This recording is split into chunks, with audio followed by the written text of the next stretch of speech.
Pemirsa, Bareskrim Polri mengungkap sejumlah narkoba yang ditemukan di dalam koper milik mantan Kapolres Bima Kota AKBP Didik Putra Kuncoro untuk dikonsumsi. Dari hasil pemeriksaan tes rambut, ditemukan AKBP Didik positif mengonsumsi narkoba.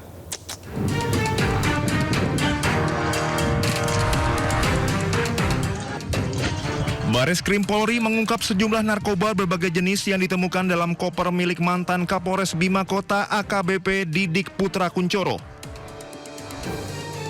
Koper berisi narkoba tersebut dititip di rumah Poluan Aibda Dianita Agustina yang merupakan bekas anak buah AKBP Didik sewaktu berdinas di Polda Metro Jaya. Kasubdit 3 Ditipit Narkoba Bareskrim Polri, Kombes Pol Zulkarnain Harhab mengatakan, berdasarkan keterangan tersangka, narkoba yang didapat AKBP Didik untuk dikonsumsi. Dari hasil pemeriksaan tes rambut, AKBP Didik positif mengonsumsi narkoba. Bareskrim Polri belum menemukan indikasi narkoba tersebut hendak dijual kembali oleh AKBP Didik. Nama AKBP Didik Putra Kuncoro mencuat ke publik setelah muncul dugaan keterlibatannya dalam kasus narkoba yang menyeret Kasat Reserse Narkoba Polres Bima Kota AKP Malaungi. AKBP Didik diduga menerima aliran dana sebesar 1 miliar rupiah dari seorang bandar narkoba yang menjadi pemasok sabu pada AKP Malaungi. Tim Liputan Anyus melaporkan. Kadif Humas Polri Irjen Pol Joni Edison mengonfirmasi bahwa hasil gelar perkara menyepakati peningkatan status AKBP Didik dari saksi jadi tersangka. Dengan penetapan ini penyidik akan segera melaksanakan proses hukum lebih lanjut dan tersangka dijerat pasal berlapis. DPK di daerah Tangerang dan menemukan barang bukti berupa narkotika jenis sabu sebanyak 7 plastik, klip dengan berat total 16,3 gram.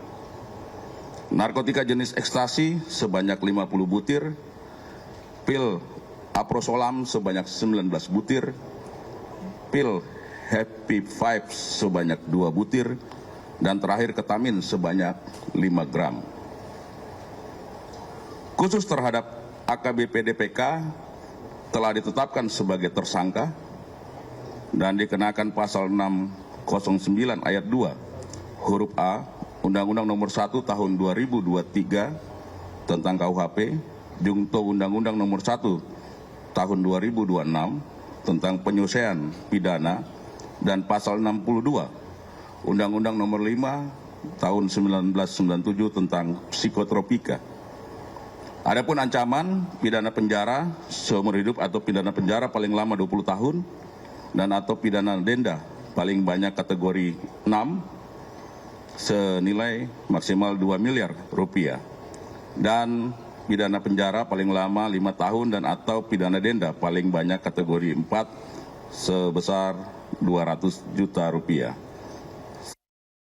Miris ya, jangan sampai petugas di Republik ini selalu menghimbau tegas untuk berantas narkoba, lawan narkoba, kita katakan tidak pada narkoba, malah ditangkap terlibat narkoba. Jangan sampai seperti itu ya.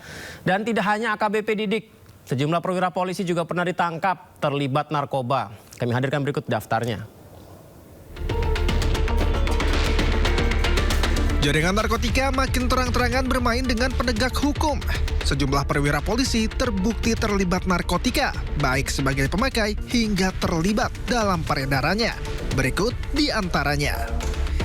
Mantan Kapolda Sumatera Barat, Irjen Teddy Minahasa, ia dinyatakan bersalah mengedarkan narkotika jenis sabu seberat 5 kg dan divonis hukuman penjara seumur hidup pada 2023 lalu.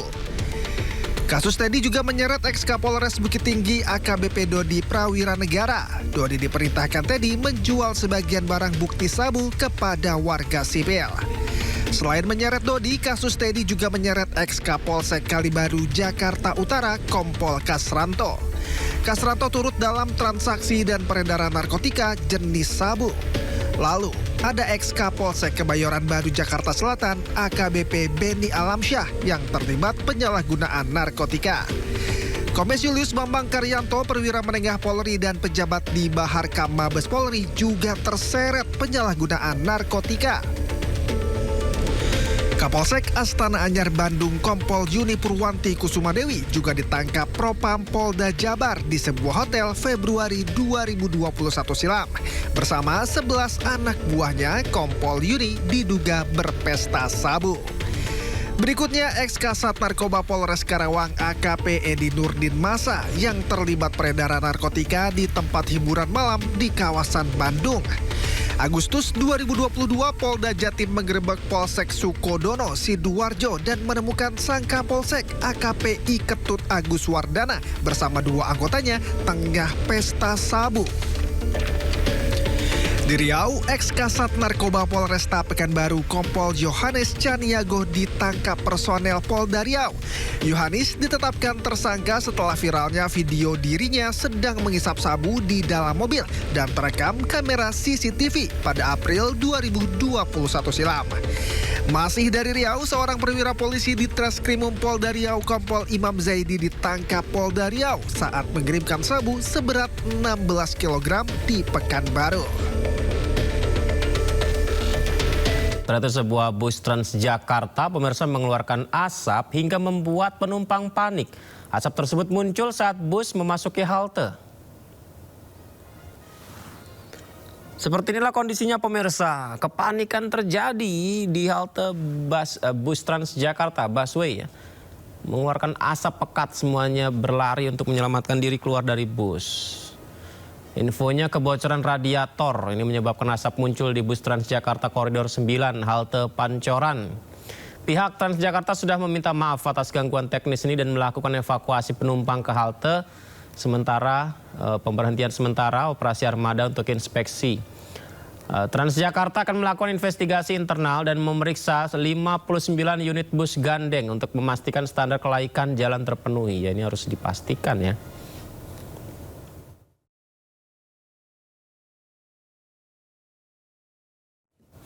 Sementara itu pemirsa, seorang pengemudi ojek online ditemukan meninggal dunia di atas motornya. Sebelumnya warga mengira pengemudi itu tertidur karena kelelahan. Ya, sisi sebelah kanan ini ada sepeda motornya ya pemirsa ya. Ini juga banyak sebenarnya di media sosial tersebar videonya seorang pengemudi ojek online tertunduk diam di atas motornya. Banyak yang mengira tadinya pengemudi ojek online ini kelelahan cari pelanggan, tapi ternyata tidak bernafas lagi. Peristiwa terjadi dini hari tadi pukul 23.30 di depan ruko Palm Spring, Blok B3 nomor 1 wilayah Batam. Korban mengenakan jaket hijau lengkap, meninggal dunia dalam bekerja ya. Dan motor bernomor polisi BP 3100 UI terparkir rapi. Dan ia berhenti sejenak, banyak yang melihat seperti ingin melepas rasa lelah. Dan tidak ada gelagat mencurigakan saat korban berhenti di depan ruko ini pemirsa. Tapi ternyata yang bersangkutan menghembuskan nafas terakhirnya di atas motor mengenakan jaket hijaunya. Pejuang rupiah demi memenuhi kebutuhan ekonomi keluarga meninggal dunia dalam kondisi berjuang bekerja sepanjang hari mencukupi kebutuhan keluarga. Dan ini ternyata bukan baru pertama kali ini terjadi pemirsa. Sebelumnya juga terjadi lagi 18 November 2025 lalu. Seorang driver ojek online juga ditemukan meninggal dunia di teras sebuah warung makan di perumahan Hang Kesturi Legenda Malaka. Sebelumnya korban bernama Solihun bertekad memenuhi kebutuhan ekonomi keluarga dan bekerja hingga larut malam demi mengejar orderan, demi mendapatkan uang halal. Kemudian korban bercerita kepada teman-temannya merasa lemas, kelelahan dan izin pamit untuk tidur sebentar di teras. Namun ternyata itu menjadi istirahatnya yang selama-lamanya. Solihun ditemukan meninggal dunia sambil mengenakan jaket hijau khas ojek online seakan menunjukkan ya betapa kerasnya berjuang hingga akhir